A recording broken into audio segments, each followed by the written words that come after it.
2020 সালের 8 মে রাত্রিবেলা এডিনগর থানা এলাকার বাসিন্দা গৌতম চক্রবর্তী তার স্ত্রী অনিমা চক্রবর্তীকে দা দিয়ে কুপিয়ে হত্যা করে। পরবর্তী সময় নয়ন চক্রবর্তী এডিনগর থানায় তার বাবার বিরুদ্ধে মামলা দায়ের করে। গৌতম চক্রবর্তীকে গ্রেপ্তার করে আদালতে সোপর্দ করে। মামলার তদন্তকারী অফিসার তদন্ত প্রক্রিয়া শেষ করে আদালতে চার্জশিট জমা দেওয়ার পর পশ্চিম জেলার ফার্স্ট ট্র্যাক কোর্টে শুরু হয় বিচার প্রক্রিয়া। বিচার প্রক্রিয়া চলাকালীন সময় মোট 18 জন সাক্ষীর সাক্ষ্যবাক্য গ্রহণ করা হয়। পশ্চিম জেলার ফার্স্ট ট্র্যাক কোর্টের বিচারক উভয় পক্ষের সওয়াল জবাব শোনার পর মঙ্গলবার অভিযুক্ত গৌতম চক্রবর্তীকে দোষী সাব্যস্ত করেন। বুধবার আসামির সাজা ঘোষণা করেন বিচারক বলে জানান আইনজীবী। এডিশনাল ডিস্ট্রিক্ট অ্যান্ড সেশন জাজ কোর্ট নম্বর 5, এই কোর্টটা হলো ফার্স্ট ট্র্যাক কোর্ট। কোর্টের মাননীয় বিচারপতি সুনীল কুমার সিং স্ত্রী হত্যার দায়ে আসামি গৌতম চক্রবর্তীকে গতকালকে দোষী সাব্যস্ত করছিলেন। আজকে তার সাজা ঘোষণা হয়।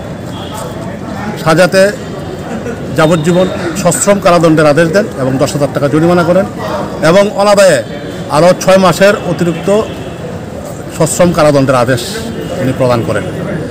ঘটনাটা ঘটছিল 2020 সালে। 2020 সালের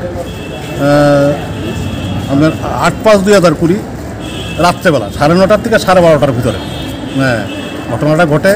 এই গৌতম চক্রবর্তী তার স্ত্রী অনিমা চক্রবর্তীকে ব্রুটালি মার্ডার করে, দা দিয়া ভাইয়া হত্যা করে। এবং ওই দিন তার ছেলে বাড়িতে ছিল না, নয়ন চক্রবর্তী পরের দিন সকালবেলা গিয়ে দেখতে পারে তার মার খাটের উপরে মৃতদেহ পড়ে রয়েছে এবং রক্তাক্ত অবস্থায়। তার বাবা তখন ঘরে ছিল না, পালিয়ে গেছিল। পরবর্তী সময় পুলিশ বাবাকে অ্যারেস্ট করে নয়ন চক্রবর্তী এডিনগর থানায় একটা কেস করে, যার কেস নাম্বার ছিল 36/2020। এই কেসের পুলিশ তদন্ত শুরু করে। প্রাথমিকভাবে তদন্ত শুরু করে প্রথম ছিল রমেন্দ্র দেব বর্মা আয়োগ। পরবর্তী সময় কেসটাকে খুব সুন্দরভাবে চার্জশিট করেন ইন্সপেক্টর কিরণ শঙ্কর চৌধুরী এবং উনি ম্যাক্সিমাম পার্টটা উনি ইনভেস্টিগেশন করছেন এবং খুব নাইসলি উনি কেসটা ইনভেস্টিগেশন করছেন। তো আমরা প্রসিকিউশনের তরফ থেকে 18 জন সাক্ষী মোট আদালতে উপস্থাপন করছিলাম এবং আদালত উভয় পক্ষের সওয়াল জবাব শোনার পরে আজকে এই সাজা ঘোষণা করে। ব্যুরো রিপোর্ট, খবর ত্রিপুরা।